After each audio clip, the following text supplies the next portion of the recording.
why high skills automatically don't create freedom. If there's something that you've noticed, people with lower class and all that usually turn out to be the bosses, and people who are super smart usually turn out to be the workers.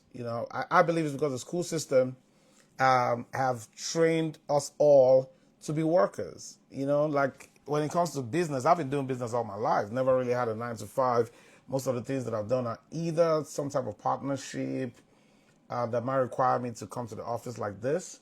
But I've always been an entrepreneur, basically. Jonah Alpha. But if you get anybody that want to join in, just tell me. I'll invite you. Let's just chop it off. Let's just talk. I like to have an interaction just so we can dive into like a real scenario. You know what I'm saying? But basically, successful entrepreneurs are making good money but feel trapped. You understand? By client work and time-based income. It's time we should start thinking forward. It's an abundant time to be alive. Like I said, the school system, everything we're taught in the school system, how to not play team sports, how to make sure you get your grades right, not our grades right, That's not the way the real world operates, How to leverage other people's skill is how the real world operates. And the most dangerous thing for those who still get checked every day is when you don't figure out how to create something for yourself. The danger is you're always going to work for somebody who's done the job of creating something for themselves. So it's important for you to really sit back and say, what can I create? What value can I bring to the marketplace so I can grow a business, even on the side, But most importantly, you want to move with information. You don't want to be like us that had to figure it out, spent 20-something years. Almost, I started business when I was 17. I'm 45. Do the math. Golly. Oh, my God. But the good thing is, over the years, I've definitely picked up a lot of skills, Started from phone kiosk, went into movie acting, from movie acting became a producer, director, cinematographer, did TV ads, went into marketing, just trying to figure, you know what I'm saying, the whole rope. So I definitely, I've suffered what a lot of people, highly skilled people suffer. You're so smart, so you learn to do everything. You're hands-on. But the danger with it is you have to clock in all the time. You have to clock in all the time. Like you use your time and your energy to fulfill everything that you do. No, you got to stop that. You got to start looking at the 4 values, You got to start looking at that because the lowest form of value is implementation. When you have to do it yourself, you're clocking in your time and your energy. I don't know. A lot of people do that. It can be frustrating. You get to the point where you just feel like your job is choking you. I don't care what your check is. And you move to the next level, which is implementation that I talk about. Implementation is the next step, is when you manage other people. Okay? That's unification. Unification is where, other people put in their energy and time. Like, I'm making a sale out there right now, but there's somebody working, even though she's working late. But I'm just here to make sure that, everything is going well. So it's their time, basically. Rather than me trying to do everything around here, they do it for me. Likewise, we have the remote team that does marketing and everything that's still in sync with the on-location employees. Yeah, so I can be here talking all day if I have to, and I still be making sales. So that's implementation. Then you get to the next level, which is communication, like what I'm doing right now, which is selling value of what I know. I'm selling my expertise and my experience. I've been burnt. I've lost money. I've done the whole credit play. I've raised business funding. I've made mistakes, I've over leveraged. I've done everything, bad in the books. Messed up my credit, rebuilt my credit, all the whole enchilada. And I'm just in a place right now where I feel like, I just got to tell people and prepare them because whatever road or path that you're trying to walk, I'm already walking the path. So I might be able to share my tips, my experiences, my scars with you so that you don't have to make the same mistake that I made. But after communication is now imagination. Imagination is when you now create something like a software where people automatically come into your software or use your software, get the same level of results or even more without you doing a thing. If you can take your life to that level, all these things are not that difficult. You can attain it in 5 to 10 years. You just got to be intentional. You just got to be intentional about it. So, um, yes, you can create something in the world of today. You can create something that people can hop on right now and just use it every day. And Nigerian owns Calendly. For those of you who use Calendly, it's owned by a Nigerian. Burning Good, my brother, my brother, my brother. I tried to reach you this afternoon for some reason. Your number wasn't connecting, and I sent you a message, but usually, we got the bots that responds. And I was laughing and saying, I don't know if you responded back. I haven't checked because I've been super busy this evening. But hey, Bernie, how are you, my brother? I still want to see you this weekend, though. I promise that we're going to see. So I really, really do want to see you this weekend, okay? Because I travel next week. I travel to Africa next week. So I really want us to see. And I've been trying to get you on the African trip. There's a lot of big things going on out there. Like I told you, real estate back in the day. And yeah, it's way better. We got to chop it up. We got to talk, man. Oh, you text me, man. You text me. Oh, send me yours. Oh, we'll do. Once I get off this live, I'm definitely doing that. I don't know if I'm gonna mess things up if I start moving into it because I'm just getting back to Instagram. I thought, wow, man, golly. So I promise you, I'm gonna text you. And if you got time, we can chop it up. We'd like to share a little perspective that I think you can expand on. Why not? Why not? Do you want to join me on a live, Jonah? Jonah, if you want to join me, let's just vibe. If you want to join me, typing is kind of slow. It takes me a couple of seconds or minutes before I see it on this end. But if you want to join me on the live, I can punch you in, and if it's okay, we can talk. Let's talk, man. Yes, let's talk. Let's vibe. Let's vibe. Yeah, that one in. Flip the camera. It was going on. What's up? What's up, brother? How are you, man? Man, it's been ages long, bro. It's been like forever. How are Yeah, you? man. I remember when we last met. I think it was at Danny Kuri's office Oh, that's a long in time. That's in Abuja. Abuja. That's like you're Yeah, that's a talking long time, man. you're talking That's a long. 2006, between 2006 2011. Yeah, yeah. That was my Abuja. That was my Abuja rodeo. It's got to be Yeah, 2006 to 11. yeah. How you doing, man? I'm doing good, man. You're part of the beard gang right now. You guys are taking all the women. Yes, so yes, so The- I'm not part of you guys who conceal us by shaving it every minute. yeah, I I let it promise be. you. I I shave let it live. every day. Every day. I gotta shave every day. But you I know mean, what's you so have crazy to. though? It took me Hmm. forever to grow one. At some point, I thought something was wrong with me. Uh, yeah, man. And then for some people, you could say you're fortunate, but for other people too, they like the beard gang. They'll be like, ah, no, no, no, that's not it. So I mean, it's good. It's good. Yeah. First things Oh, first, I like to just verify the fact that I mean, like your journey has been one inspiring. oh, thank I you. met you, yeah, yeah. I met you through, I mean, like Danny Kura and the rest of the friends, and all Shelika. I mean, let me just begin to call back Shelika, one of your proteges Yeah, at the time, yeah, one of my and proteges. Yeah, I yeah, trained Richard Shalika. Yeah. Zando.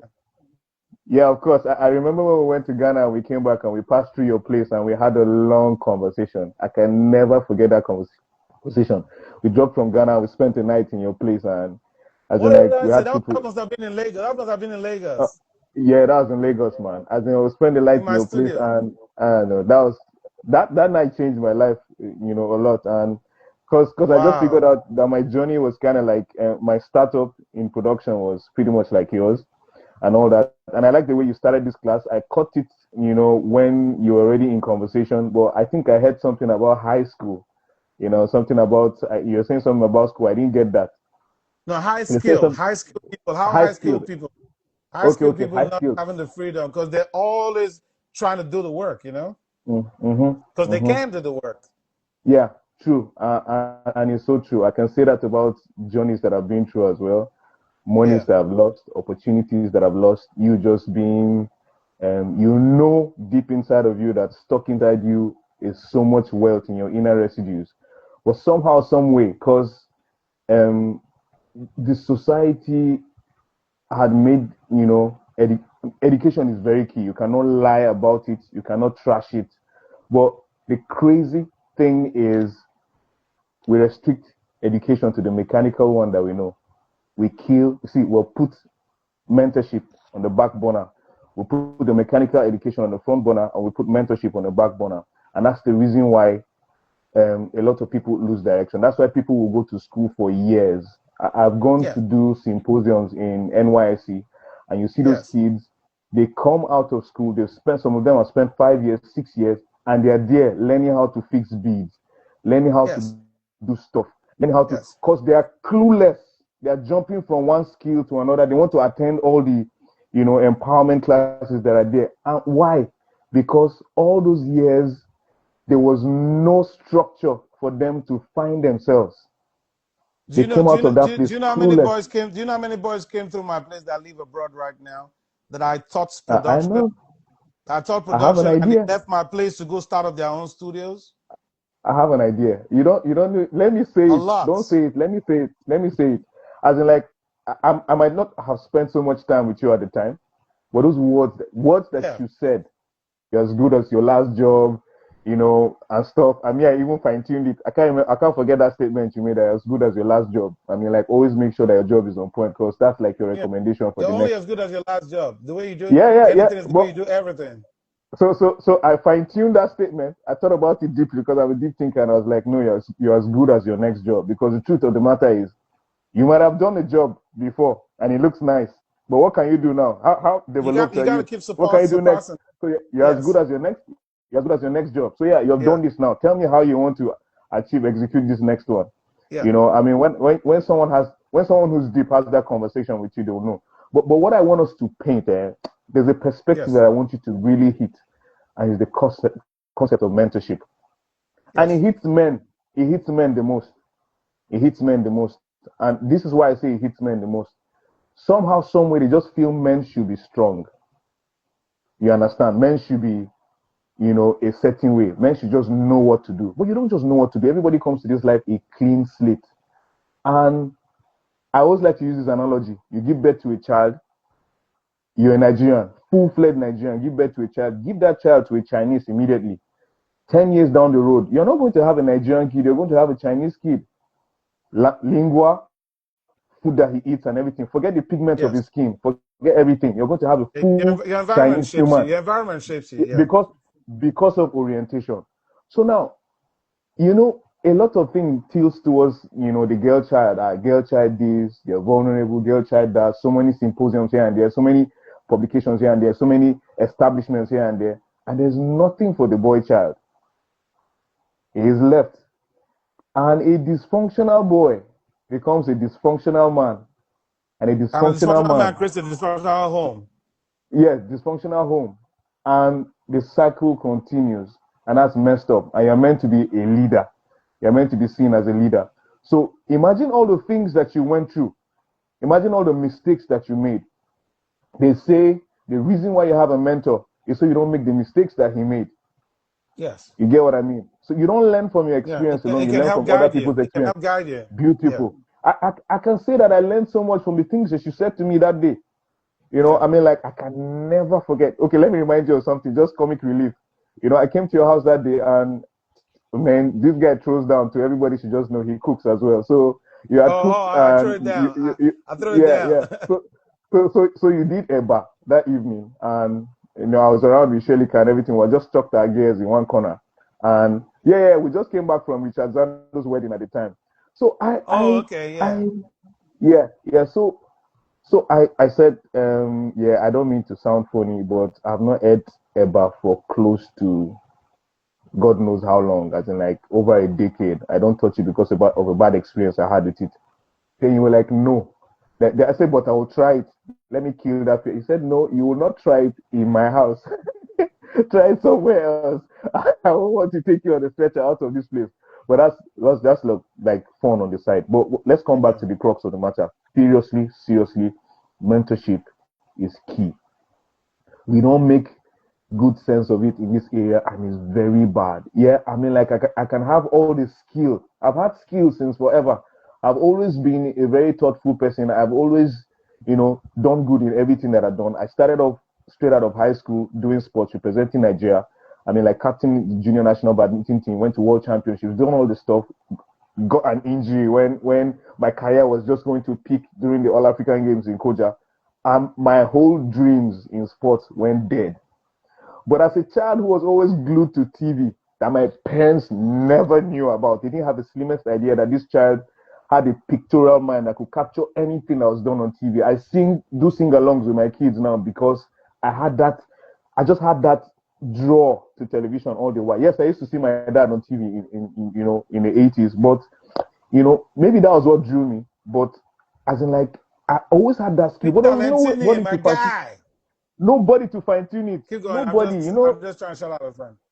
I know. Nobody to fine tune it. There's no first generation media professional in my family. I'm the first person that delved into it. So now I did sports coming straight out of high school, but I was frolicking with television production. Shout out to Lumi, shout out to Late Blast. May his soul rest in peace. They put me through. You understand? We're doing. Remember? Those guys held Abuja down, man. Yes. All those videos we came but to Lagos what we to had do then was genuine competition. Yeah. These were creative people. We were taking up Lagos. But we just wanted to work together. Yes, because it was that together. We identified each other as creatives, and we had to do something. It was healthy back then. Yeah. So there are too many things apart from the mentorship. There's also network. So I just want to put these things down so that when you get to talk, there'll be no obstruction. Let me just let my heart out. So there's that side of mentorship. You see my point in that area already. People lose it because there's no mentorship. So you have skill, nobody to direct you. So I didn't have that. I met people who were also trying to get their life together. So we're all learning as we were going. So, we're making mistakes together and all that. Then there is also that part of networking that is killing us. Now, I want to drop this question. In our demography, maybe let's say we're a few notches lower than the likes of Otedola and the Dangotes and all that. Please, I want you see it is now hitting our face, the kind of partnership that those people have had for decades. I was reading a publication and I was seeing that Otedola used to leave his house and used to go and meet Dangote because Dangote was like his mentor in business and everything. Dangote had a Rolls Royce in his house then in Lagos, how he would leave his mom and go there. All that spilled out when Otedola's mom turned 90-something and that whole conversation came out. Nobody will know they had that history. So now, and there's Davido's father, Dangote is Davido's godfather, all those pockets. Now we see a network of industry generals. Do we have that in our demography now? No. We have a demography where somebody. Unfortunately for us, we do. But I'll tell you, when I start talking, you figure it out. So I'm asking so that, we can just bring it. So now, I might not be in that network because I've not been privy to. But, this is somebody very skilled too, that is very productive as well. How do we find ourselves in these networks that can, push the limits for everybody pretty much? Do you understand? We live in a world now where everybody wants to be successful and wants the next man to know how successful he is, rather than all saying, okay, what can we do together? What grounds can we break together?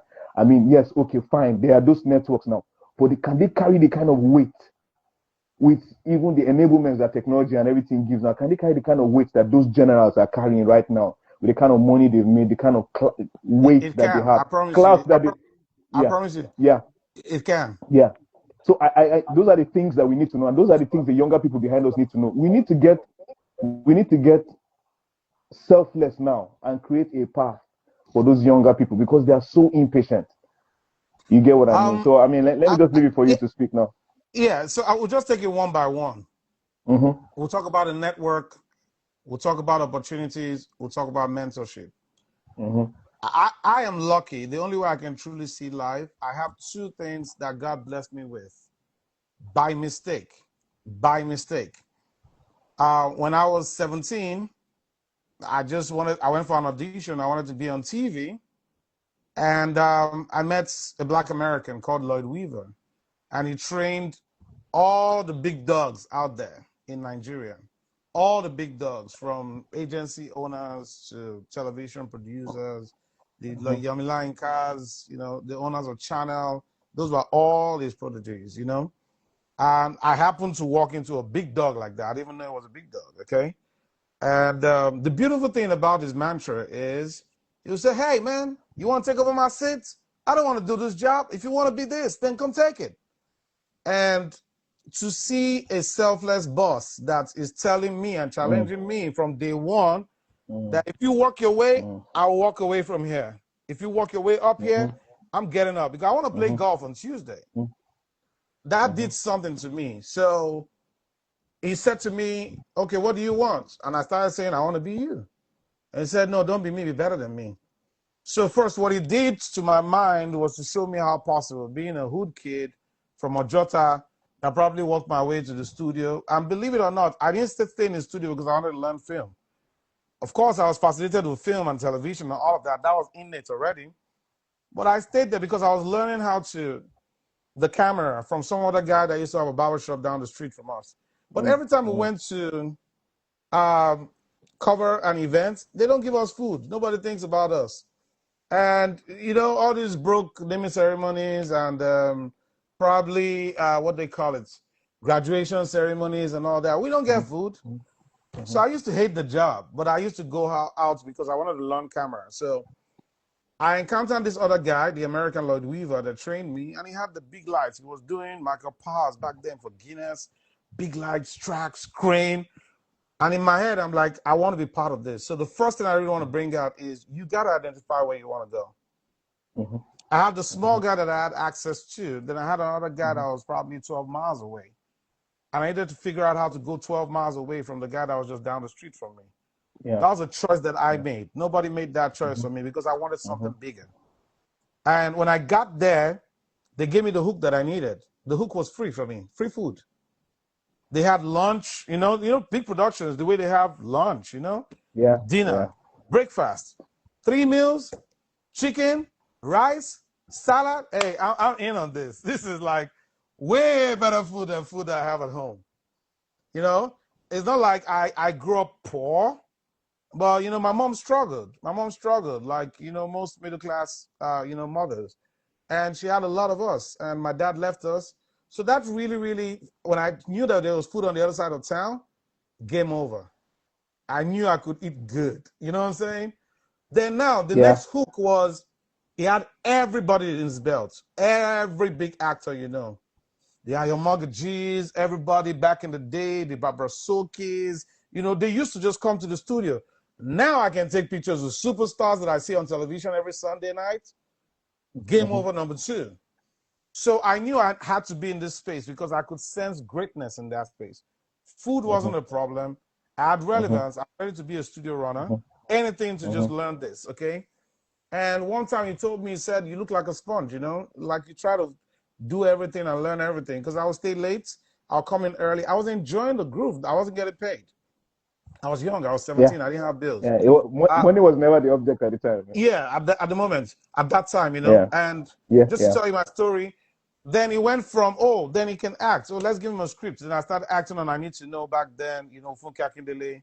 And then one of those times he said, would you like to direct an episode? I said, yes. He said, okay, sit beside me and call the shots. And I think I did pretty good on that. Remember, he had senior cinematographers, senior production designers, senior all of that. You know what I'm saying? These were top. They were top of their game. And I was just the kid there. To cut the long story short, killing them. Exactly. So to cut a long story short, I had mentorship for free, but I was working for my mentor and his crew. Okay, and sometime around when I was between 17 and 22, I have gone to numerous meetings with him. I was his executive assistant. I was the runner for everything. I was pretty close to him. He saw me as a smart kid, and he just carried me under his wings. He took me to the agencies, all the agencies, and said, "You'll know Ike, right?" They said, "Yes." He said, "Listen, whatever job you can't give to me, you can give to him. He's going to do it." That was it. Me, myself, and Oliver. I was more into TV commercials. Oliver at that time left for Saturday Night Live to develop programs like Sound City and all those other programs, Everyday People, all those big shows back then. So so I used to just, work with Oliver because we were super close. Oliver used to direct with us. And he was a little bit younger, compared to the people there, because those guys were in their 40s. Oliver was in his Yeah. late 20s. I was just getting into my 20s. The beautiful thing is there was no molestation, there was no Yeah. intimidation. Yeah. It was Yeah. an Yeah. open place Yeah. that we could work. Yeah. So that was a big network for me to start out as a kid. And that one decision that he made me a millionaire at 22 in Nigeria. That one decision, because I was filming commercials. But the good thing about it was the mentorship I got. Why I never really took music videos seriously until later in my career. He said something to me. If you want, for the same amount of time, because I used to tell him about my bad story about the guy that I used to learn from. He said, for the same amount of time and energy that you spend, you can position yourself for greatness. So you want to make music videos for somebody who, back then, how much were they making in music? He said the artist makes 2 million naira. How much do you think he's going to pay for the video? But if you sell to businesses, I said, but record label is a business. I said, but you're not selling to the record label, you're selling to the artist. If you sell to the record label, you might get some more money, but how much does the record label make that day? He said, but we have people like Guinness, we have people like Nestle, we have those big brands. That if you sell to them, you're gonna get millions. Because I knew what the budgets were. I knew that we used to film commercials for 60 million, 70 million, 24 million At the for a time. 45 seconds commercial at the time. At the time. Yes, my first commercial job that I got was 6 million naira. 6 million. And the reason why they gave me is because I was coming with a super high talented crew. I had all the cinematographers. Remember, I used to work in the studio, so I knew what their rates were. And I just had to take the same platform, the same everything, templates, and I just applied the templates. So when I walked into the room saying, oh, this is who's going to film it, this is who's going to edit it, this is who's going to do my animation, who's going to do that, game over. They knew how much those guys cost, so it wasn't anything. And between then and 26, I used to ride with Oliver and DJT. Then we got into music videos because of DJT, and the rest is history. But what we had then was the conversation that you had with a mentor like Lloyd Weaver, we knew how to position. Because we're in Lagos also, there were only 5 TV stations in Lagos. When we got into the music game, we knew where the marketing was. Somewhere in my head, I've always known that it's a marketing thing. It's not the work that you do. It's how much people can find the work that you do that gives you the relevance. That's right. That's right. So speaking about network, we had girlfriends, and I mean relationship girlfriends with OAPs back then. That was on Music Africa, Channel O, when MTV Base came in, DBN, AIT, and Minaj. So why did we have such a relationship? Because we knew that whenever we made a piece, they had the plug to put us on a timeline. And the whole Nigeria could see us. And after a while, the whole Africa could see us. So we intentionally kept those relationships. So I realized that we were not just creative. I don't think we're even the best. We had marketing. So we took our bill in making music videos from 600,000 to 6 million, like people like Mr. Lubentine back then used to pay us 6 million. The reason why they were paying us in the same, not because of that, Dare used to pay 3 million back then for a music video. That's where Clarence broke off us. Then Clarence came, joined us, you know what I'm saying? But the reason why we're able to charge high wasn't because we were super talented. No. People thought it was. We thought it was, so we became cocky. But the real trick was we were the only guys that could make a music video then and just send the tapes to 5 stations, and you were the biggest thing. So when the band came to us, and we used the same platform to expand the band, and the band became who it was from a no record label. So because we were making stars, our bill kept increasing. That's why Sexy Steve would say things like, because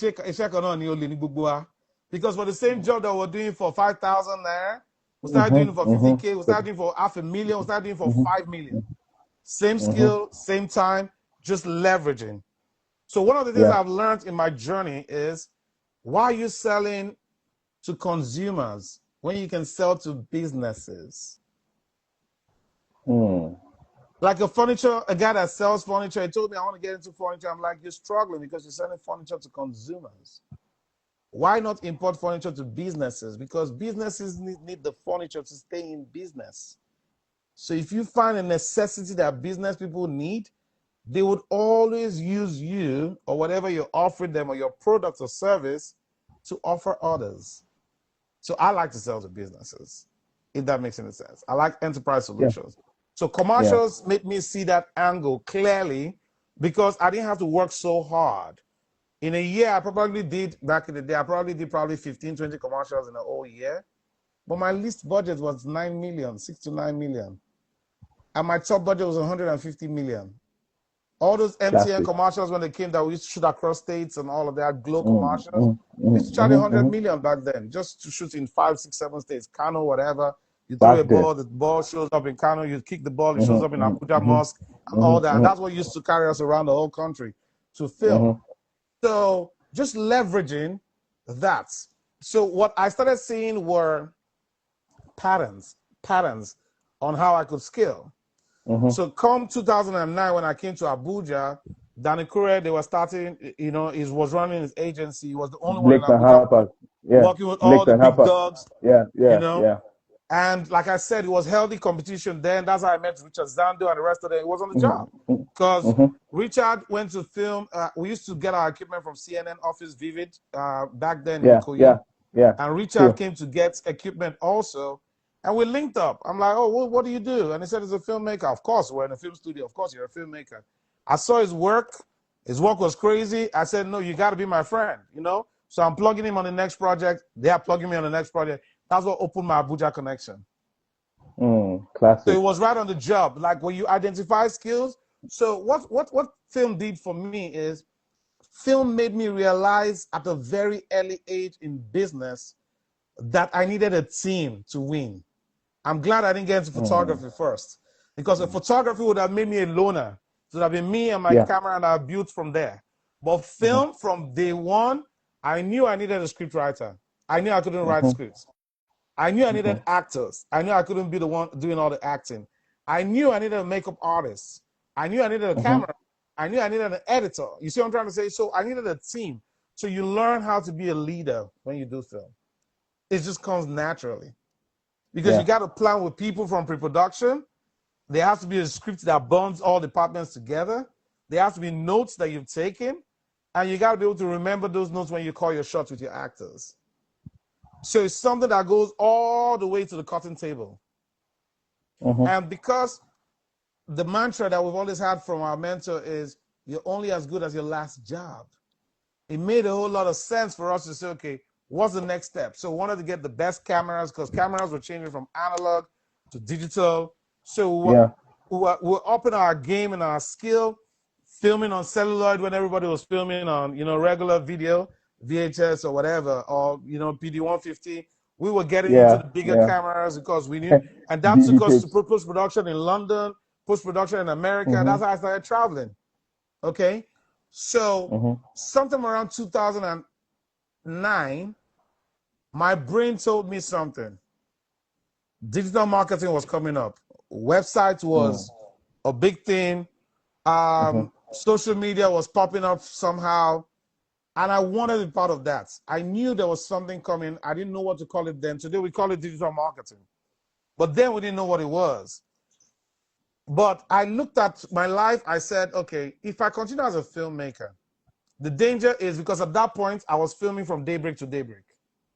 We used to shoot 2, 3 music videos in 2 days, and we never rested, because we used to rent the same studio, moving with different artists. One artist comes, another artist. So you can relate, Junior, all of them who were just walking out. That's why it's hard for somebody to come in with an attitude with me, because I'm a worker, bro. I'm a highly skilled person. Yeah, of course. I'm a writer, cinematographer, director, editor, actor, colorist. Everything from script I to did it screen. all. Exactly. So I did it all. A backpack production person, Yeah, I'm a back production person. I did budgeting. I did everything. I did pitch. So now, when you come from that world, after a while, your back starts breaking. I remember one time I became a Steadicam operator. I used to carry 50 kg of weight for 8 hours, just to film as a Steadicam operator, and that really messed up my spine. So yes, it was good. I was making good money, but my back was burning. My back, when it started hitting my spine, especially when I got to 30 and above 30, I knew I couldn't keep up. Because back in the day, they weren't lights. You know, you're going into the reds. Those cameras were not lights. We started from red 1 before it started getting lighter with the Epic. All right. Then it now became Arri Alexas. Those cameras were not light, and with all the weights on the counterbalance and all of that. So I knew something had to change. I think what I hated about my life was the fact that I had to show up to do the work all the time. I needed to be in the pre-production meetings. I needed to be on production. Junaid, how are you, man? If you want to join in, just let me know so we can all vibe. I needed to do all of that. So I just knew my back was breaking. But most importantly, I looked at the industry and I was able to see something that nobody taught me. The money wasn't in production. So you got to look at the people that you want to be like. You got to project what their life is 10 years ahead of you and ask yourself if you want to be them. As actors, I saw every actor do well on screen, get to age 50-something, break down and ask for people to help them and die off. It's a pattern. So much influence, zero influence, die broke. So I knew I couldn't die broke as an actor because the lifestyle is expensive and you don't make that much money. So I knew that would not work for me. Producing and directing. The game, there was no marketing in Africa back then. I had to look for money. I had to borrow money. I had to put the production together. I had to go find out to sell my film. It was a lot of work. And I wasn't a big fan of Nollywood because I was coming from the commercial level, you know? I said to myself, no, this will not work. But I knew there were people that were making all the money and the guys that owned the platform. The Irokos were out there that I'm talking about. The what they call them, Mbaka was out. Yeah. The YouTubes were out. So I was looking at this platform from a distance. I said, listen, these guys don't make the film. People just put their films on their platform and they make all the money and they control the industry. Then came Netflix. I'm like, there's got to be something about working less the higher you go. The money was so huge, so I sat down because I'm a numbers person. I looked at Netflix. At that time when Netflix went worldwide, that was around 2015 when I cut the magic with Netflix. I think if Netflix was charging $5 to $7 and they had 85 million active customers, all right, and 85 million, let's say 40 million of them, are you telling me that Netflix, if they make $5 times 40, was making close to what? $200 million every month? Multiply that by 12. How much was the old Hollywood making? I knew they were heading somewhere with those numbers. Then I looked at YouTube. YouTube back then, because I started getting into the old AdSense and all of that, I wanted to understand it. And then I looked at YouTube. I said, okay, if you compare YouTube to the biggest sports in America, all right, the biggest sport in America probably attracts 80 million views. Super Bowl. Or low figure, 35 million views, right? In those hours. And they pay millions of dollars to advertise to those eyeballs. Yeah. But you know the problem with that? Time is static. Time is static. An hour is an hour. So how many ads can you put in an hour? You still got a show to run. But look at what YouTube did. YouTube would show the same content, for example, to 80 million people or 35 million people, whatever the numbers are. But guess what? They're going to feed you your adverts, feed me my adverts. So you see how they created more impressions. One guy shows one ad within 1 hour. YouTube can show 5,000 ads to 5,000 different kind of people at the same time. Because they're going to show this ad to 2 million of you, this ad to 200,000, depending on what you like. So if you like beer, they're going to give you a beer ad. If I like clothes, they're going to give me clothing ad. If you like music, they're going to give you ad is ad because it comes based on the customers. So I looked at them like, wow. So it built something in my head. It cannot run out. So now what do I mentor people at? If you understand how God created the earth, it leaves the clues because success leaves clues. Now, what does that even mean, Ike? Listen, first, God created us in a garden and not a factory. The difference between a garden and a factory is the resources. You just got nominated for Cannes. Awesome, awesome. I like big news. I like big news. So the difference between a garden and if you want to join me, let's vibe, okay? So so now what I'm saying is, in a garden, the more you consume the fruit, guess what happens to the seed? It falls to the ground. When it hits the ground, what happens? It goes back It up. grows into what? A tree. How many Tree. fruits does the tree provide? More. But in a factory, the more that you consume the resources, the more you can get on the other side. You have to buy more, you have to restock. So there's something in that creation. Oh, yeah, I know it's pretty late. Yeah. You feel me what I'm trying to say? So that's number one. I realized that. The second thing that I realized is God created a world of abundance through that scheme of things. No problem, my brother Janad. You understand? Please send me a DM, Janad, please. You get what I'm trying to say? So now, when I looked at it, I said, what these guys are building is a model that can never run out. The only way I can describe it to the average man is a school system or a barracks. Soldier comes, soldier goes, student comes, student go. School is still running from decade to decades. You feel me? So now the key guy that makes the money is the guy that positions himself as the school or the guy that positions himself as the platform. Because creatives will come and go, but the platform stays with time.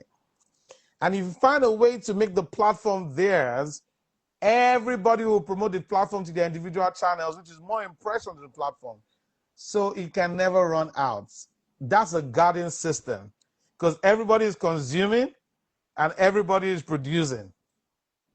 So once you move that strength from being the consumer, you understand. So I started looking at bankers. I'm like, okay, the owners of the bank are rich, but they made their employees believe that they are bankers. But all they do is get a paycheck. You see what's going on? Bankers. You look at money. When I came to America, I understood the credit system. I'm like, for every $1,000 they borrow out, they get an interest from 6% to 35%, depending on how good or bad your credit is. So each $1,000 produces $35 to close to $65. Each $1,000. Are you beginning to see what I'm saying? Yeah. So they've The game of created a numbers. credit system that says, if I give you money, you come back with interest. I give you money, and that's the seventh wonder of the world. So they're able to grow and scale. Airbnb came out, and I said, okay, these guys don't own one bedroom, but they created a platform that allows anybody to come list their property. Uber did the same. They don't get you a license. They don't teach you how to drive. They don't keep you on the road. They created a platform.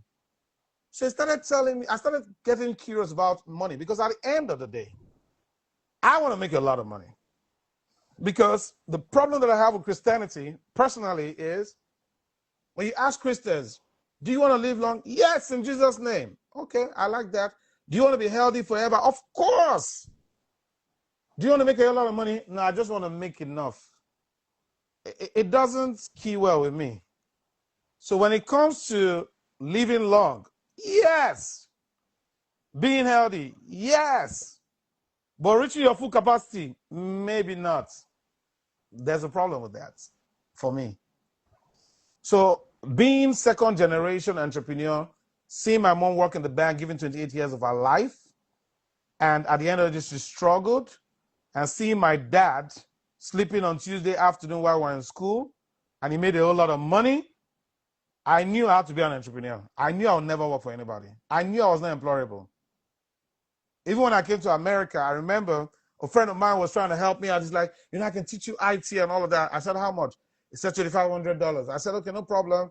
So we started the classes.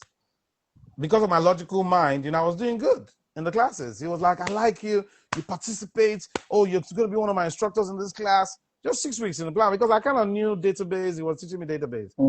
And after a while, I asked him the question I should have asked first. I said, please tell me, how much do they make? He said, oh, as an associate, you should make about $70,000. That's good money, That you can always rise to $120,000. I said, so I'm learning all of this because $7,000. I said, I'm sorry. I don't have money right now. I don't have a lot of money right now. But I just want to let you know, I came to America with $100,000, my money. And I didn't struggle to have $100,000 to bring to America. When I came to America, the exchange was 180,000, 180 naira, and I've cashed 80 million of my money, and I sent it through Standard Trust Bank, my accounts to America. So that's the money that I came into America. And that's no money that I struggled for in Africa. If I did a photography in Africa, I was going to get 5 to 6 million for one brand. I'm not going to, so something, I don't know about anybody. He said, but you're young, man. You're young. I said, listen, it has nothing to do with age. I've been playing in money for so long. I can't come here and work for nothing. I got to sit down and figure out how to make it work. One of these days, somebody will join in because I know he's going to join in one of these days. His name is Corey Reese. I reached out on Instagram. He runs a photography studio and film studio.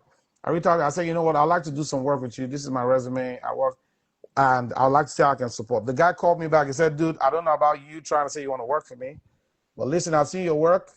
You know this shit better than I do. Would you come run the studio and we'll just make money? I said, yes. I love partnerships.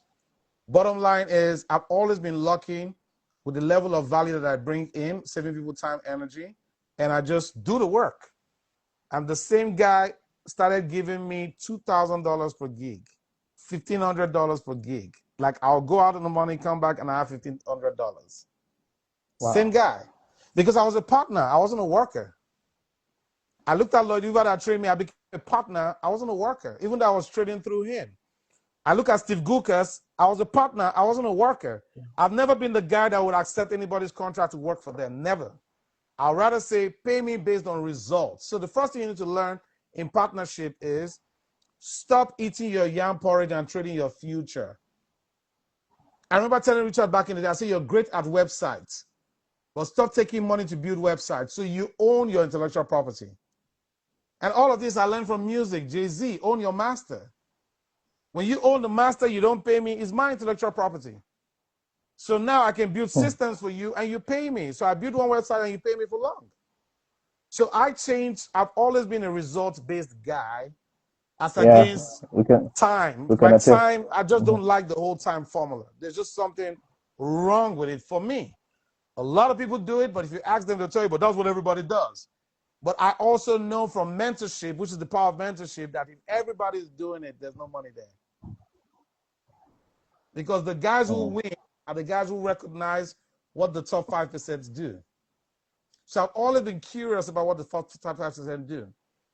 But I couldn't put it to, I knew I had signals. So I was part of the 15% that was questioning what the 80% are doing. I'm like, no, something is not right to this formula. But I couldn't put it together. So what America did for me was to expose me into understanding what it is.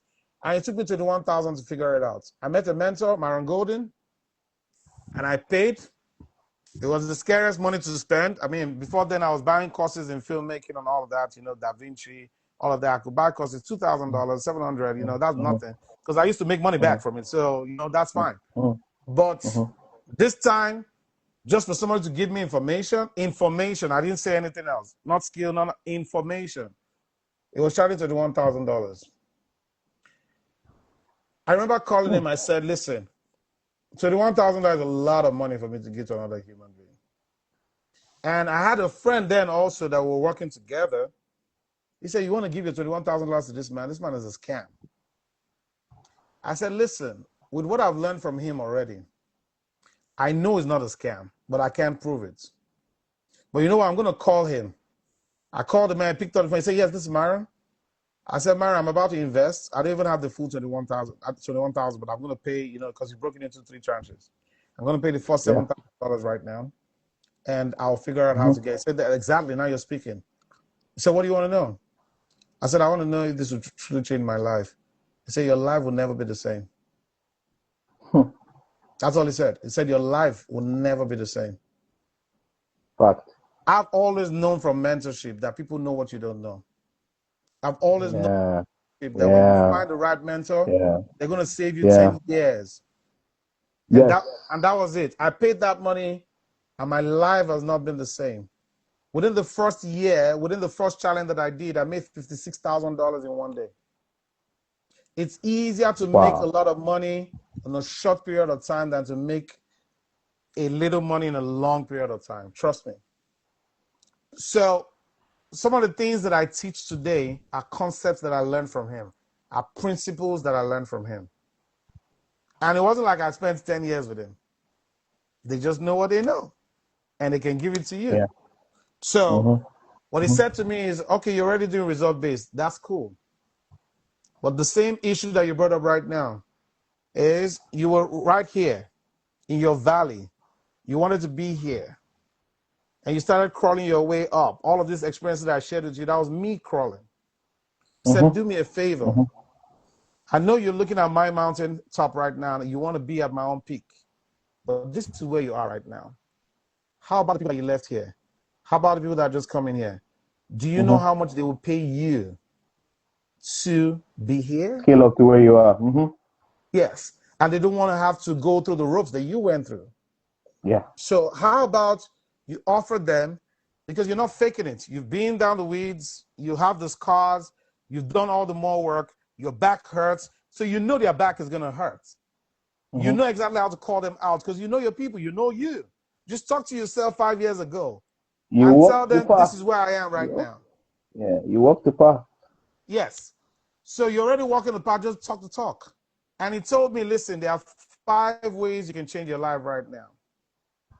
With your mind, which is the key, is the most powerful. It's free to use.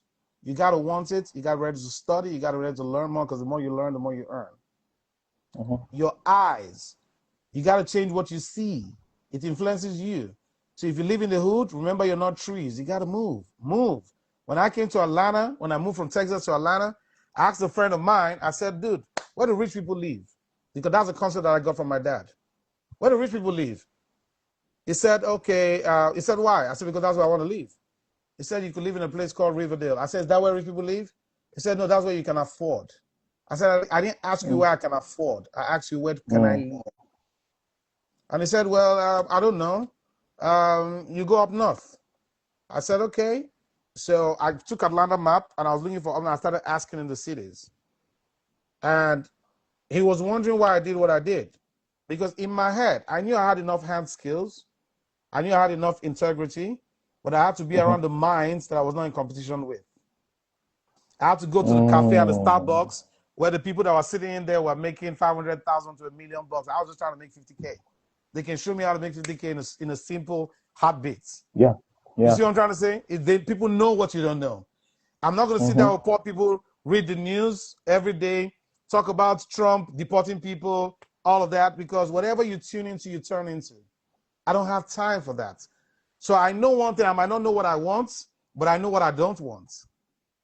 Because poor people think alike everywhere in the world. That's why they're poor. If you took all the money, somebody said if you took all the money right now, you split it equally, give it 2 to 5 years, all the monies will come back to the rich people again. Because poor people just buy stuff. Rich people buy ideas. So I knew I had ideas in my head, and I knew I had to be around in that neighborhood. So I got into the right neighborhood. You feel me? Now, being in that neighborhood, it exposed me to all the opportunities that I wanted. That's why I met the same Corey guy that I'm talking about.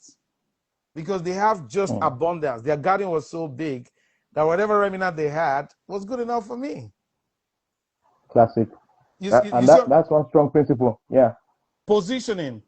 The second thing my dad said is, make sure that when you find a rich man, there are things they don't like. Don't lie to them because they're watching you. Don't ask their daughters out because they'll remind you where you come from. Okay? Don't steal from them because they will test you. and never be late. Being on time is being late, and being before time is being early. I learned that from production. And if you find yourself running late, apologize and let them know. So, because I already had that from film, we don't run late on film. You're in trouble. You know what I mean? Yeah, So it was easy for me to fit in. That's what I'm trying to say. But it's got to come with some of the things that you got to learn. There are principles that you have to apply. But like I said, the remnants that they have was enough crumbs that was riches in my world. So I'm the guy that would live in a one-bedroom boys' quarter in the right zip code than for me to have a big mansion in the wrong zip code. So my growth even is going from Ojota to Ogudu, from Ogudu to Ajao, from Ajao to Allen. From Allen, I went to Lekki. From Lekki, I came to the States. So when the world is moving, I like to move with the world, because my dad would say, when you're young, find the fastest cities in the world and move there. Every time in history, there will be 10 fast cities. Joburg, Dubai, London, New York, California. Just find it on the map. You don't got to know nobody. Just move to a fast city. You're not a tree. That is first elevation. Network, because your network is your net worth. The second thing that you need to do is create value. If you don't have skill, the easiest value, like I said, is try to mentor the next generation. How do you do that? Podcasting is saying that right now. Find the people that are already living the life, ask them for an interview, teaching the next generation. Established people like to talk about their success. Start from somewhere. You might not get the big rodeos like the Dangotes, but start from the CEOs in that neighborhood and say, I'd just like to talk to you, sir. Just let's teach the next generation something. So what you've done is you're not a prophet. You don't have the words and the power and the experience, but you can create a platform, remember, platform, that you can bring on the big dogs on and influence the younger generation. You just hit a note there, but I'll Guess let who you owns know. the The future will platform? tell you. You. Yeah. You. Yeah, absolutely. And you can leverage other people's talents. You can leverage other people's network. You can leverage other people's skills. You can leverage other people's expertise. Who says you have to be the expert? You're the one that just gets people in the room. Whether you do it via your podcast, via live, or via adverts, who cares? But guess what? They're going to come not because of you. They're going to come because Dangote is speaking in the room. That's right. So when you learn how to learn what I said, create the platform. Are you the owner of the school? You don't have to be the fire. Bring on the fires. There are fires everywhere. Network. You change your network. You move to the fast city. You find those people that are everywhere. They're winning. They're in Lagos, winning right now. Dubai, winning right now. The best restaurants, whatever it is. You walk in there, you got a teacup, a coffee. You go ask them, can I talk to the boss? Manager, can I talk to the boss? I kind of like this. How do you guys put together? I run a podcast or whatever. Put them on your platform. But make sure they are big dogs doing big things. You can position yourself. Stop talking to small kids that you're bigger than because you want to be the smartest person in the room. If you're the smartest person in the room, you're in trouble already. You're in trouble, big trouble. You're in trouble already. So 2 opportunities that I tell a lot of people is, number one, you got to create a platform. Whether you want to go back and help the people that are coming from behind, or you want to create that platform and bring the big dogs to help the same people. Whatever it is, you have to be valuable for you to make free money. Across boards. Across boards. You get what I'm trying to say? So, but the only thing that can stop you is you. The only thing that can stop you is you. We're talking about Cannes right now. What is Cannes Festival that we just talked about right now? A platform. And they bring creatives on it to inspire other people. It's a community at the end of the day. Now, social media, the internet has given us all these tools digitally. I can open up my mouth right now and have 10 people, 15 people, 100 people on my live. From my bedroom, from my office.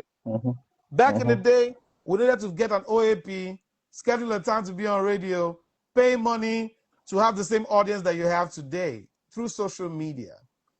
What does it really cost you? Your voice and a cell phone, and you got both, and you use them for nothing every day? So that's the jam for me. That's why I'm telling people, you got to build something that can outlive you. You got to build these platforms, because what would happen ultimately is you're going to back up from the platform, and the platform will keep running because the creatives will come Yeah. and go and Yeah. keep it alive. Transgenerational. We don't know who started Cannes Festival, but whatever the family are doing, they're still eating from it. It was somebody's idea. Everything started from the brain, became paper. So like I said, the clue is your mind. You got to have a total mind shift first. You got to stop being selfish. The only way you can create value, turn value to wealth, is when you create value for somebody else other than yourself. If you have a car, is it valuable to you? When you have a car, is it valuable to you? I'm asking. Yeah. Of course. Okay, It's but valuable to me for the sake of movement, but it's a liability. thank you. But how do you make it an asset? It has to be a value for somebody else other than yourself. Yes, For the person absolutely. to exchange, if the value you have is higher than the money in their pocket, they always give you the money in their pockets. That's why you convert the car to Uber. Uber. Now it's earning you money because for somebody else other than yourself. When you build a house or you buy a house, does it make you money? Not actually. It's when you put it. It's when you put it on rent. So what this man did was to give me the clear definition of wealth creation and the formula. That's what I paid 21,000 for. He gave me the words to know exactly what it is. So when I position myself, I know exactly what I'm going for before I even get started. So I now realize that the guys in sales and marketing were the big dogs. They're the owners of everything. Netflix are just marketers for people's movies. That's all they really are. They say they own a platform, but that's all they're really doing. Absolutely. So the owners, the AITs are just marketers for your work. They just beam your work to more eyeballs. So the guy who can find the eyeballs is the guy who's the richest. And I don't know one single platform owner that died poor or is poor today. Not even Raymond Dakwesi in his grave. I don't know one poor guy. But I know a lot of producers that have done Netflix movies in Nigeria and are still broke. And they don't have money to do their next movie. So I'm asking myself, in 15 years of my life, and I've made 5 to 10 films, and I'm still struggling through life. No, I don't want to be that. So I'm already setting myself and telling myself, if I future pace myself, do I want to end up like this? Or I want to end up like a Netflix, because I can do both. And I don't know how to do both. So whatever I'm going to change into, I'm going to have to learn it. So would you rather learn how to make 50 million or learn how to make 50 billion? I'd rather learn how to make 50 billion, because I still have to put in my time, energy, resources to learn how to do it anyways. You feel me? So just to answer everything, I kind of put it together. In mentorship, there's a structure. They know what they're doing. That's why they can repeat the process. Success leaves clues, even when they don't share. You can clearly see how they move, how they talk, what they do. It's as simple as a handshake. Back in the day, I used to meet strangers and I'll just go, hey, how are you? And there's nobody in this room that's met me and I don't have a big energy. No, because I will shake you. No. Yeah, It's not possible. the day you become a It's not billionaire is the possible. day you shake like a millionaire. So it starts from a simple handshake. You got to be somebody with big energy. You see all that, I'm an introvert and all that. The devil put all those tabs on us so that we can never make money. But guess what? Even if you're one, just be something from your bedroom. You don't want to go out, it's fine. Now the camera is in your room. You can connect with your tribe from your room. Whatever you want to share, there's somebody out there that believes in whatever you're saying. But they just don't know that you're findable. They just don't know how to find you. You don't need to find them. You just need to show up and say, this is what I'm about. And people will start joining your tribe. People will start joining your tribe. And before you know, you build a huge tribe. But you got to be ready to put in the work. You got to be ready to have a message that moves masses. And that's why I decided to say, you know what? There are a lot of highly skilled people. Their backs are hurting. They need money. They always have money stress. Yes, they made a lot of money. They're making a lot of money. But, you know, money stress is relative to how much money you're looking for. You can make $1 million and you need $5 million. You're still stressed out. So don't say because I'm making money, I'm not stressed out. All right? You got big dreams. And sometimes your lifestyle is expanding. but your business is not expanding as fast as your lifestyle. What do? You need to pump new money into your business. And the newest money you can pump into your business is just own a platform, own a community. That's why I teach people.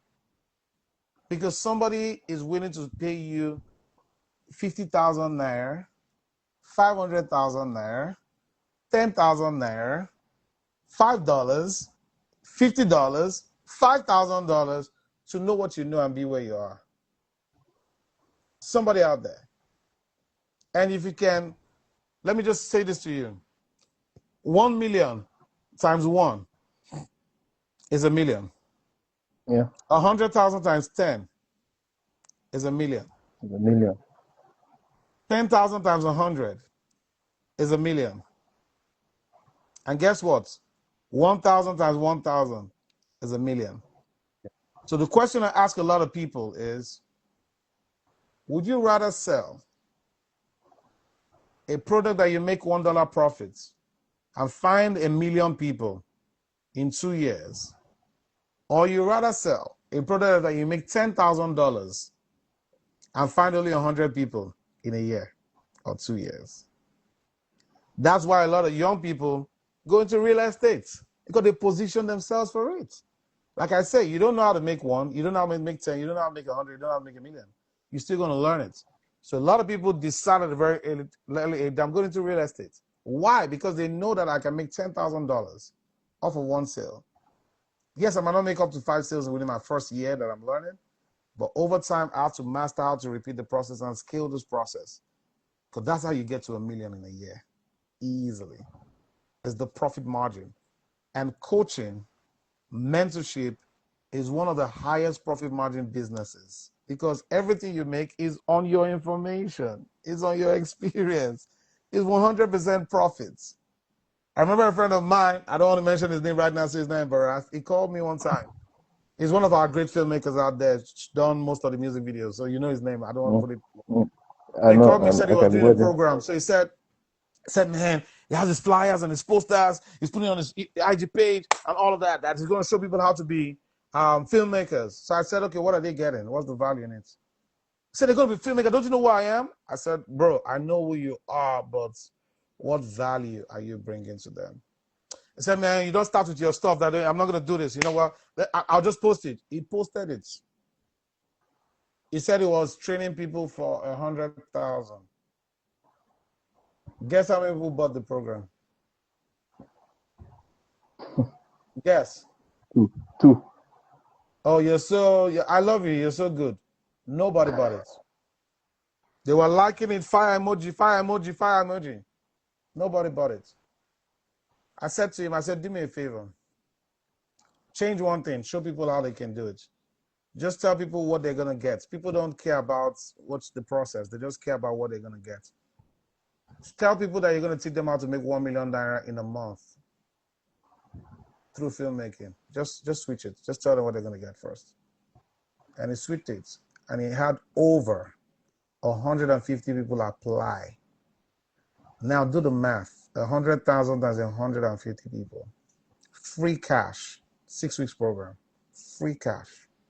You didn't have to shoot no video. You just have to sit down with a bunch of proteges and share his process.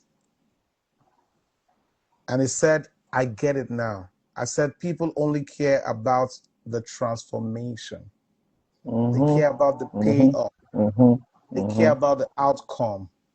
You are somebody that they know from one of your projects, you charge 6 to 10 million naira. So they know that you can show them how to make 1 million naira. They know. You have the network, you have everything. 1 million is nothing to you. But a lot of people who are buying into your program are looking forward to that one magic that you have. So show them how to get to 1 million. So I have my partner here that we run the car dealership together. He's his car dealership, because every business that I do, like I told you, I find somebody who's crazy in it. Real estate I'm doing in Nigeria. I have a partner who's crazy. He's the builder. He's the guy who's the developer.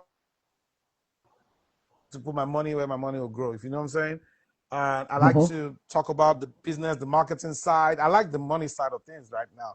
That will work. All that fighting for title. You keep all the credits. Don't worry.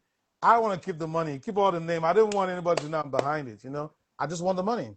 So I told him, I said, you do cars sales running to millions of dollars. You know you can go out there. I'm not passionate about cars that much, so I don't care. I said, but you know you can go out there and tell people that they can pay you $2,000 to show them how to make $100,000 from this business. You have the receipts. You have everything. You have the dealership. You have everything. There's nothing stopping you right now. Oh, man, I don't know. I said, but that's what I do. I'm going to teach you how to structure it. I'm going to teach you exactly how to bring out the payoff in whatever you teach. Because at the end of the day, nobody cares about earning another skill. Everybody cares about how to elevate and leverage another skill. So what I'm saying to you is there's no point building a platform if all you want to do is talk on a podcast. I don't care about that. Is your podcast making you money? I'm talking about real money. Are you using the connection to get to the next level? There was a guy that came out the other day that was talking about Davido and Chioma. I said, if Chioma only can leverage what she has right now and just teach like Hilda Bassi, I watched that. Mm-hmm. just teach like Hilda Bassi, do you know how many people will subscribe just because of her husband and her brand? That's just free money sitting down on the table right now. But look at how Hilda Bassi is cashing out. Because everything, attention she's grabbing, she's just using to promote the fact that I can teach you how to be this. That's all. And she has thousands of people paying her tens of thousands just to learn how to cook. Now, imagine the brand endorsement and all of that for being the voice. So people think that elevating into a guide, what I call a coach, is actually for people who don't want to do the work no more. You're lazy. You've lost that. No, it's actually an elevation. It's not a demotion, rather. It's an elevation. At all. You're becoming the source. You're putting things together. You're talking about you meeting, coming to my place, met me out, I changed your life. Imagine if 1,000 people are saying the same thing by your graveside. That means you are the same fruits that fell to the ground and built up all these trees. That's how people are great. You know, imagine those guys going into their different walks of life and you run into any problem in future. You call people and they have great things to say about you. Because not only did you inspire them, you didn't hold anything back. You told them how great they could become. That's why I always start from the mind. Then I tell you, use your eyes to do big things. Move into a big city. Want more. There's nothing wrong in wanting more. You're not greedy. You can be more. But you don't have to do more to be more. You can be more. Because like I say, when it comes to leveraging, the medium has to change. Because a lot of people want to run, you want to walk a mile, but when you say you want to walk a mile, you know, I tell people, I'll go 10 miles within the time that you walk a mile. Like, what do you mean? Because you're thinking I'm going to walk with you, I'll change the medium. Because I'm going to run. So when you go, okay, now I'm going to run 10 miles. I'm going to drive 100 miles. You see what I'm saying? I'm going 100 miles because I'm changing the medium. When you say you want to drive at 100 miles, guess what? I'm flying 10,000 miles within the same time. So my brain is constantly looking for, how do I leverage to get to the next level? And leverage comes from mouth. You just got to use your mouth. That's why pastors make money. They realize how they can record themselves one time and sell multiple times.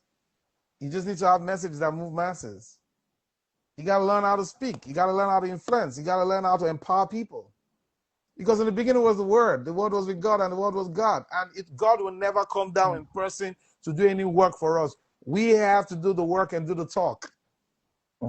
We're here to do God's work and speak God's word. That's why we're doing what we're doing. That's why we were born in the first place. Those are the stars that we're going to keep on our crown. It doesn't matter how much money you make. How many people did you elevate with your words and your work? So at this point in my life, I've done this since I was 17. I'm 45. That's 28 years of grinding without a paycheck that comes from 9 to 5 in different countries around the world, 3 continents. You feel me? So there's so much that I've gathered, and right now I just want to look back and say, what do you want? I can help you get to the next level. But what I don't want people to do is take big loans. Now you're owing money, because I know how money works. You can literally create your work and create your own money. You get, because the work that you do is where your blessings will come from, not the job that you do. The difference of doing a job and the work is I gave you a job to do, and work you give yourself to do. So it's on your own time. I can literally be in Paris right now. I'm traveling to Nigeria next week. I still will be doing this on my own time. You feel me? When I want to tune out, I tune out, because I already have proteges that are learning from me. There are people within my community that want to teach, that I'm going to elevate to become mentors in my community also. I back off. My job is, how do I build the next opportunity? How do I give another opportunity to the next generation? Because people have to come after me. They got to take what I teach and ride with it. Guess what? Otedola woke up the other day and said he was selling his book, A Billionaire. And he told you a story in the book about me becoming a billionaire, right? You know where that is going? Mentorship. But Baba didn't just write a book. Mentorship. Now he's going to charge $1 million to show you how to make $1 billion. People are going to pay. Yeah. Oh, people are going to pay. Now, if only Most 100 definitely. people buy from him, that's 100 million. Free cash that is sitting on right now. Free cash sitting out there. Free cash. So we all so are sitting on something when we know that we have all the experiences that we garnered. You know it's not working. You pivoted multiple times, but you're not sharing your experience with other people. Yeah. So this hits me hard because the totality of everything you said now is selling knowledge is platinum in this day and time. Selling knowledge, as in like it's not, it's selling knowledge. And there was one analogy that hits me sometimes. You know, there's this statement, "Follow who know road," and you know the crazy one-sidedness of that statement. When they hear "follow who know road," it always sheds light on somebody maybe who had hit success and is seen as successful or has hit a certain height.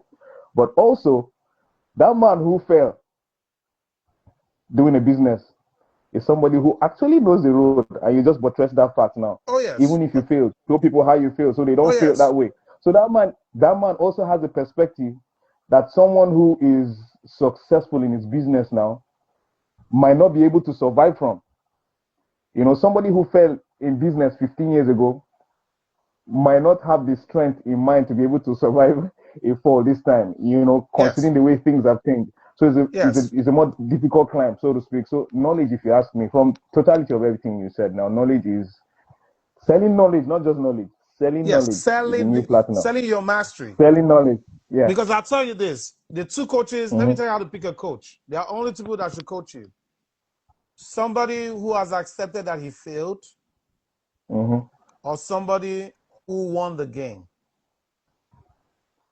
You either accept you failed, or you won the game and you have a lot of empathy in you. Those are the only two people we should let coach you. If you failed in marriage, I want to hear you teach me about marriage. If you're winning in marriage, I want to hear you teach me about marriage. But if you're not doing those two things, I don't want to hear nothing from you. True. Because this is how it works. I did everything strong. I wanted to be, you know, go pro, but I lost it because I didn't have anybody to mentor me. So guess what? At 45, I want to identify a kid that reminds me of when I was 17. And I want to tell him, listen, I wish I woke up 5 a.m. and I used to run 10 miles. I never did that. I never did that, so I won't watch you fail. Guess what? I'm going to drive in my car 65, but he's going to run 10 miles in front of me. Run. Run. We're not doing this. When you get on that pitch and somebody says something to him, I tell him, listen, I used to have temper problems, man. We're not doing this.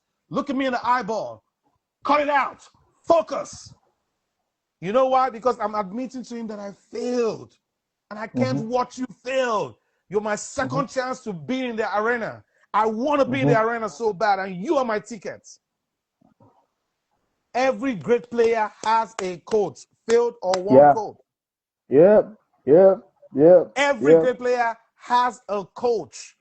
Their job is to tell them, I have failed and I will not watch you fail.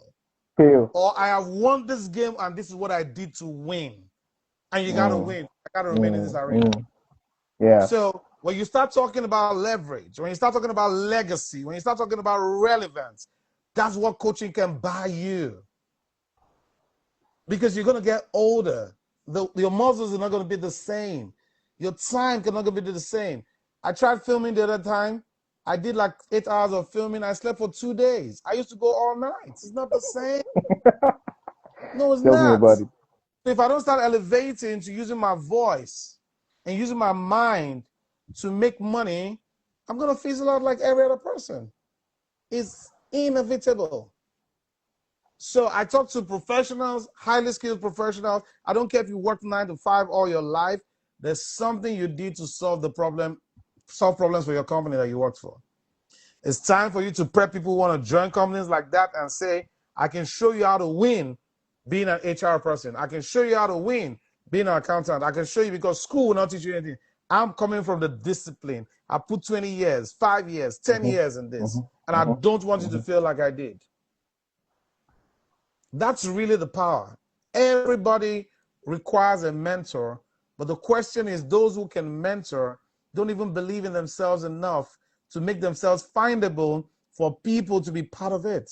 And that's why I'm telling people, my job is to help you structure what to say, how to say it, and how to attract the person that will buy from you. You can sell your mastery. Every level you are, you've been through something. And it doesn't matter, even if you failed, you can come out That's a and say, statement. I failed and I don't want you to fail. It's real. That's the power. It's real. There's so much money that you can make being that guy. You're a math teacher, you never got a job, put on your damn phone and tell parents, rich parents, positioning, that I can make Yep. your child learn maths because I'm good at maths and I'll teach you unconditional ways that school teaches. Go on YouTube and start doing that. Rich folks are going to find you. You can sit in your bedroom on a Zoom and have 1,000 students, 100 students, and their parents pay you $400 per week. And you're in Nigeria teaching American kids mathematics with an accent. If you're good, you're good.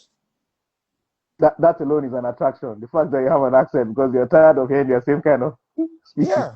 Yeah. Yeah, phonetics. It's all Yeah. positioning. You can position yourself. People say, oh, but I can't move. But yes, you can have a camera. A very dark man had a camera. He had voices that move masses. And he made millions from just telling people, this is bullshit. He didn't have to leave a bedroom and a singlet. He didn't have nice clothes. He doesn't have to change his clothes every day. We're lying to ourselves. We're making up all these excuses. That's why one of the things that I ask the people when I mentor them is, okay, I'm going live. You got to go live too. Start talking. You can't go live. Let's start vibing like this. It's natural. We talk. I'm going to, come on board. Let's just vibe. Let's just vibe. And you know that there's really nothing to this thing besides you just sharing opinions. And people are listening. People are watching. People are being part of it. People are understanding whatever you have to offer way better. And guess what? People need time to warm up to you and say, this is the guy that I want to take my money. That's the most powerful thing that I think I can give people right now. Because I have a whole lot of people like me. I've known them all these years. I've built a network with highly skilled people. And I think it's time for us to cash in on what we know because we can really guide the next. Yeah, absolutely. As in, like, we need to get that selfless right now. If not, Yes. we will lose another generation. It's not about you. Yeah. It's not about you. I mean, how do you want your kids to remember you? As the dad who used to sit at home and tell them to do their assignments, or as the guy that used to give other people that they looked up to assignments? I would like my kids seeing me with great people from my school, and they're like, my dad used to coach that guy. That guy was never a billionaire until he met my dad. That's really the Good source story. that I want to give a lot of people. If I had my way, I never would have been a filmmaker learning all the ropes on the guns. I would have gone to Silverbed or somewhere and becoming a marketer. Today, I would have owned Netflix of Africa with the way my mind works. I just didn't know. I thought the money was in making movies. I didn't know the money was in selling movies. I'd have become a marketer like a Alaba guy. The clues were there. Even when they were pirating music and all that, the guy who did the selling made the money. The artist didn't As make the money. in, yes. Oh my goodness. Oh my goodness. That thing was staring in our face a long time ago, It's man. all the A clues are always long there. We're time. It just was so blind. there. It was there. We know their names. Big Yes, Boss Jiggerman, all those yes, names. All yes, those names. Selling those compilations on CDs. yes. Albino Music and the rest They, of they, them. yeah. They made. In fact, at one time I heard Yes, they determined who acted in any movie. Those marketers, they yes, determined who was in your movie. exactly. That's how Crazy, powerful they crazy. were. Today, Ah, Netflix left Nigeria. Nigeria is crying. Talented people crying. ah. So the problem with the black man is the black man has so much resources. That's why I'm glad that I came to this country. Because of our seasons, we only have dry season and rainy season. We only have day and night. So we tell folks, we tell stories. So the black man is awake at night but sleeps during the day by culture. That's why we have the rhythm of the drums. That's why we gather on the moonlight. That's why our energy is. That's how we make love and we make children and we have rhythm and love and passion. It's all great. But you see out here, listen, they got winter. So they know it's coming. There's no prayer that will change it. So when the winter comes, it's harsh. In those winters, they start thinking about opportunities during spring because immediately after winter is your spring. Now, how you use those opportunities will determine the harvest you're going to get in your summer.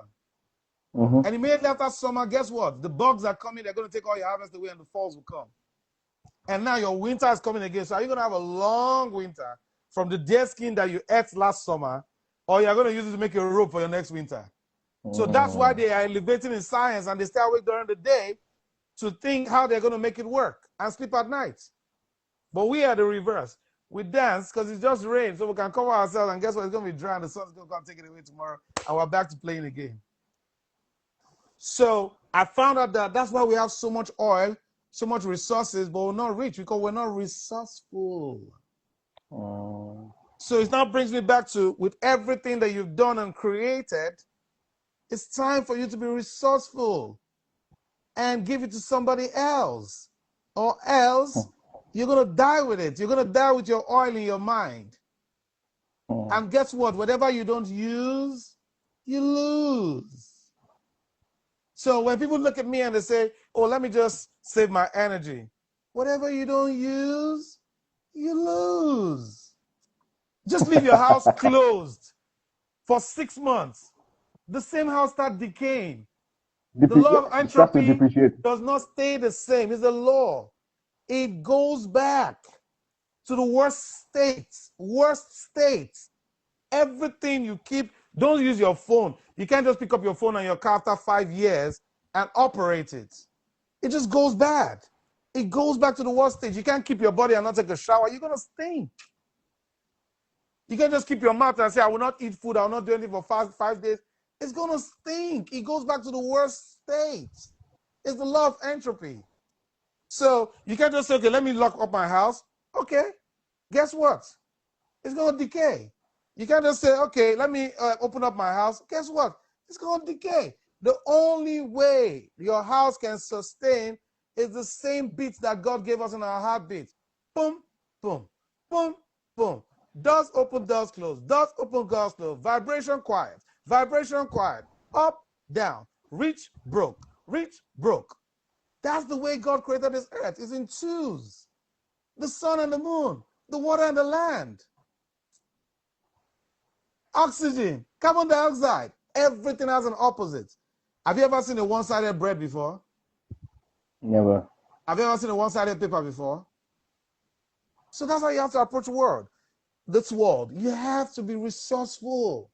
You got to be able to flip the page.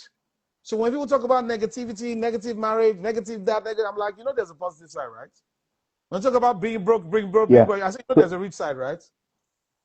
see, that's why I keep, that is so true. For every fake thing that you see, Everything, there's a real. there's an original. Until there Yes. is a 10,000 naira note, you will not Yes. see the fake one. Yes. Crazy. The challenge that people don't understand is mediocrity grows faster, way faster than original and authenticity. mediocrity grows way faster. That's why when you employ a bunch of people, you got to remove the bad egg immediately, because you put a bad egg in a good crate. I give that old crate 3 days. It's all gone. A whole crate of egg. If you don't separate the bad egg, mediocrity is going to spread through your team in 1 month. But guess how long it takes you to find one good person? 10 crates of egg before you find one good special egg. You know why? Because it takes the square root of whatever you have to bring in 50% of gain that you would ever make. So let's say you bring in 100 people. It's going to take the square root 10 people to bring in the money that will run your whole corporation. Really, the real money is not going to be more than your 10 clients. If I bring in 100 students or mentees, I know that only 10, the square roots, and the higher it goes, the less. I know that only 10 will be super, super successful. The rest are just going to be, you can't do nothing about this, human nature. But guess what? If you don't start taking off the people who are not participating, if you don't start taking off the people who are just causing confusion, if you don't start taking off the people, that's why for me, I can't let everybody into my community. You got to be an expert at something.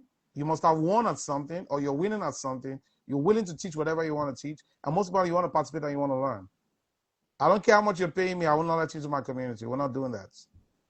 Because I want to grow people that are resourceful.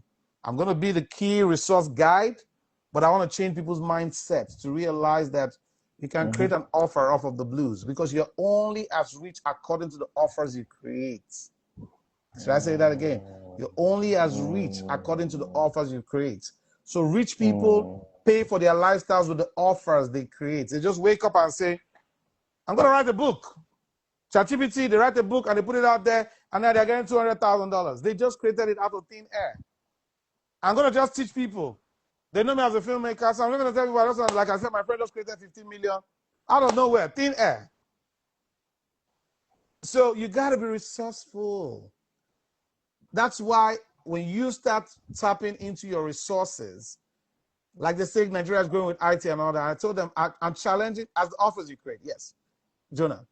I told them, I said, Nigeria will be great when IT meets manufacture. Right now, the IT tools that they are creating is making us the greatest consumers. Conga.com, all of those things. They are making you spend more. They're not making you create more. We should be writing IT. The newest one. Yes, the newest one, Temu. One. Temu. It's called Temu.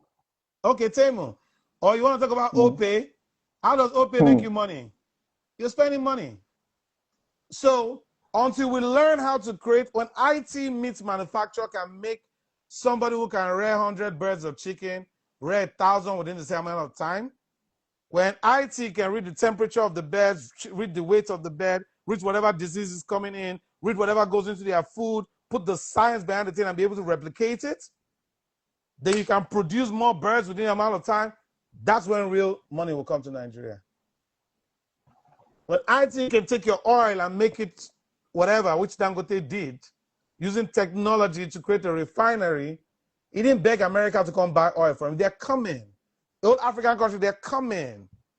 So Dangote understands the science behind being creative. It starts by going to the market first. It can import, go to the market first, repackage, understand, okay, people are buying sugar. Now I know the markets where they buy sugar. They now create a sugar factory. Now it's made, it's solved that science, it's going to the next science. Cement, import first, bag, text the market with imports, see whether they're going to buy, get 1 or 2 deals, broker into the market, know the guys that are buying, know the weights behind it.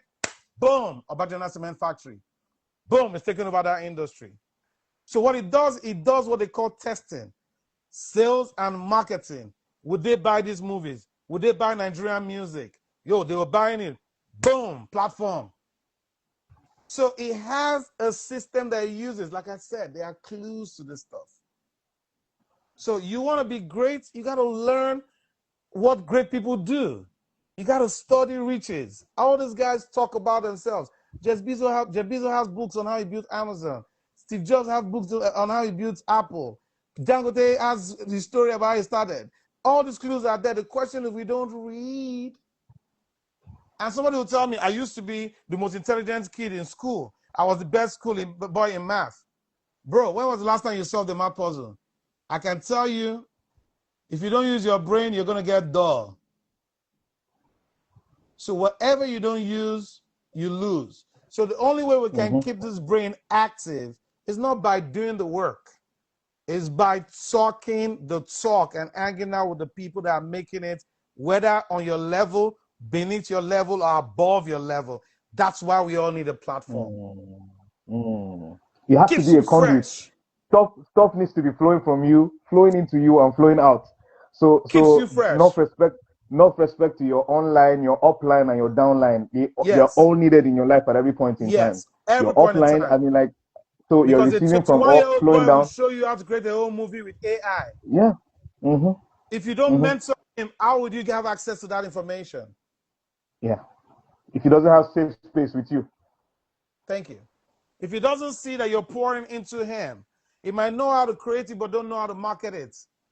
You might not know how to market it, but guess what? You're interviewing the person that knows how to market it. That's a connection.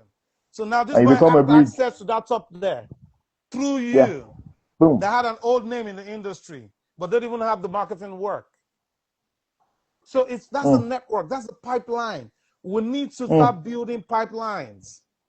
That And the reminds good me. thing is, There's something we need to talk.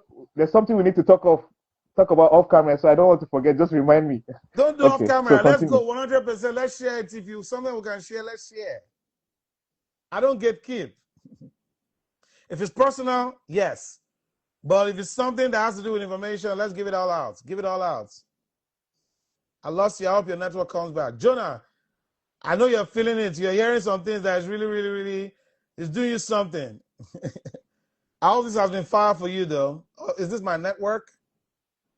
I don't know if it's my network, but Jonah left. I don't know if it's my network. I think it's my network. But I'm back. I lost him.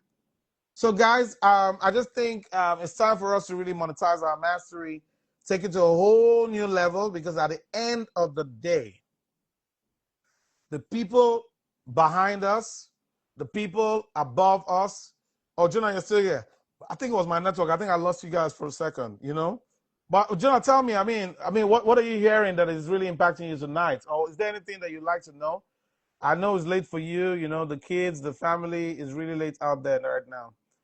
But if you want us to vibe, just I can answer one or two things real quick. But I do this every day. I do it at 8 o'clock actually. But yesterday, okay, Jonah wants to join in. Let's go.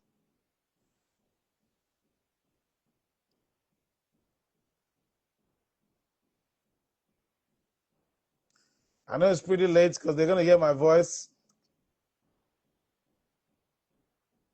I don't know if I lost you, Jonah.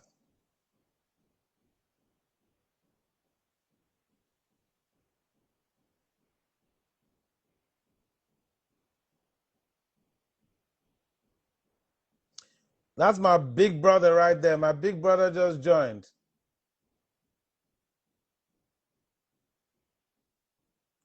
I greet you specially, like we say. I lost you. I really want you to conclude on what you started. But I think it was an amazing conversation. It's been an amazing conversation, man.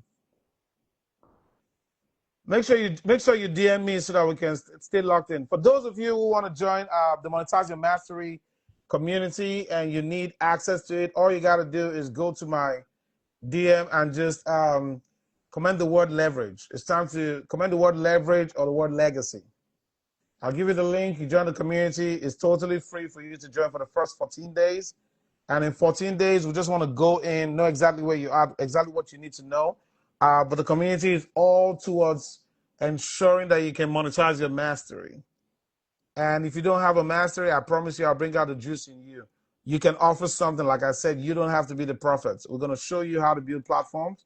We're going to show you how to market your platform. We're going to show you how to make money from your platform. Okay? We're going to show you how it's done. I promise you. It's not as complicated as people think it is, you know? Jonah, you can't join. Yeah, but I just want you guys to know that The world needs us. Oh, are you back? Sorry, I think your network is doing you some long thing. So yeah, um, I didn't know. Love you, bros. Love you, bros. Love you, bros. That's my big brother right there, guys.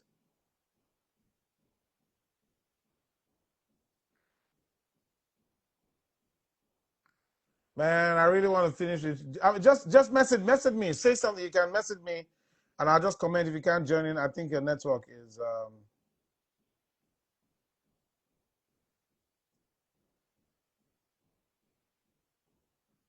Yeah. So yeah, it's really an opportunity for you to take it to a whole new level. Like I said, with everybody, your lifestyle is expanding, but your business is not expanding as fast as your lifestyle. The kids are getting in college, they're getting in high school, you're taking them on vacation trips. Yeah, the network is crazy. Just type. You can ask me the question, like if it's something that's open, or you can conclude whatever you want to say. Just use the chat. I'll read it out to everybody for those who can't see it. But we should network. But I just want to let you know I do this 8 o'clock every day, which is pretty late out there. But catch me anytime. Today I was late. I started at 9 o'clock because I had a client and I was helping out the last employee that was available. Amazing lady. She just left. So I'm here alone. So I'm gonna lock up tonight. I don't want to do it from the car driving. So the other day my wife was driving, so it was a lot easier. But yes, I want to make it a thing. Let's vibe. Let's talk. Let me see how I can help. You want to join the community? Like I said, it's totally free for the first 14 days. In 14 days, I hope to get you to a place where you have an offer. And the rest of the days or months down the line is just to make sure that we nurture your offer, hold you accountable, and give you the next step because it can be overwhelming when you try to do it alone. Like I said, you don't know who you're going to meet in the community. It's other people that have the same goal as you do. And we can just go and chop it off, and, kill it. Just kill it. And the younger generation that you think have all these AI powers and all of that can always hop in, and take it to a whole new level. Just go to my DM and comment the word leverage, or the word legacy, whatever you like. Leverage or legacy. But it's time for us to build legacy. It's time for us to build leverage. And just Bake with K. Just Bake with K, how are you? We're talking about how to monetize your mastery and why a lot of highly skilled professionals, um, are tight on money and what they can do. I would have a very, very good conversation. I started at 9 o'clock. Wow. And I just want to thank you, bro. That conversation was so good. It was so good. It was so good. It was so good. We should do this again. We should do this again. Please just join me live whenever you catch me again, please. It was good conversation. We can make this a theme. It also helps you see, how powerful this can be. You just sharing your own information with me. And just Big with K. I just want to say good morning, good evening, wherever you are. And let's take this to a whole new level. I love you guys. I want to share everything that I know. And I'm constantly learning, constantly growing, taking it to a whole new level. And I promise you we can do it. Oh, Jonah, you try to join. Okay, let me accept you. Let me see. Let me see if it's gonna let you in. Let me see if it's gonna let you in. Let's see. Just Big with K, do you want to join in? Do you want to join? Do you want to talk about something? Adams, do you want to share an experience? Is there something you'd like to ask me personally so I can vibe with you guys? I like to vibe with real people, man. It's just easier, rather than just talking to yourself. Because when you talk to real people, you're definitely talking about real pain. You're talking about helping people discover things real time. There are things that they can ask that you can ask right now that somebody else will be like, wow, I wasn't even thinking in that direction. Well, this is real, man. This is real. This is real. We got to get that money. It's November, and it's time to take stock of how your year went. What were the big dreams that you had when you started in January? What are the things that you said you wanted to be or become, or you wanted to do this year? You're still alive. You're still here. You're still healthy. God willing. But most importantly, you want to take stock of your life and ask yourself, did you achieve half of what you said you wanted? Did you meet the goals that you wanted? Did you surpass the goals? If you did, are you ready to take it to the next level? Because like he said, I said it years back, you're only as good as your last job. You're only as good as your last reach. You're only as good as your last gains. So we got to take it to a whole new level. All right. If you want to be healthy to the peak, if you want to leave, as long as you want to leave, you should also be willing to reach the highest capacity. And it just comes from the network. That's why for me, it's important more than ever to create this network right now so we can take it to a whole new level, working together as one. Part of my part of the gains in the communities, I don't have to be the one to teach all the time. Of course, I'm there. I have 2 sessions, Q&A sessions, twice a week on Tuesdays and Thursdays. And definitely I release a lot of videos, but I got my employees also. I have other mentors, which are some of the people that I also work with that can jump in and solve questions. But we all got to work together. We got to build a strong community, a community that eats together, play together, work together, and win together. Most importantly, win together. I love you guys. I think it was a beautiful time tonight, and I definitely want to keep doing this. And hopefully, I'll see you guys tomorrow. I'll be here at 8 p.m. and we're gonna talk about something. And let's just keep the conversation going. You guys have a wonderful evening. Have a blessed evening. Stay blessed. I remain Ike, your boy. Ike the Plug. Have a good night.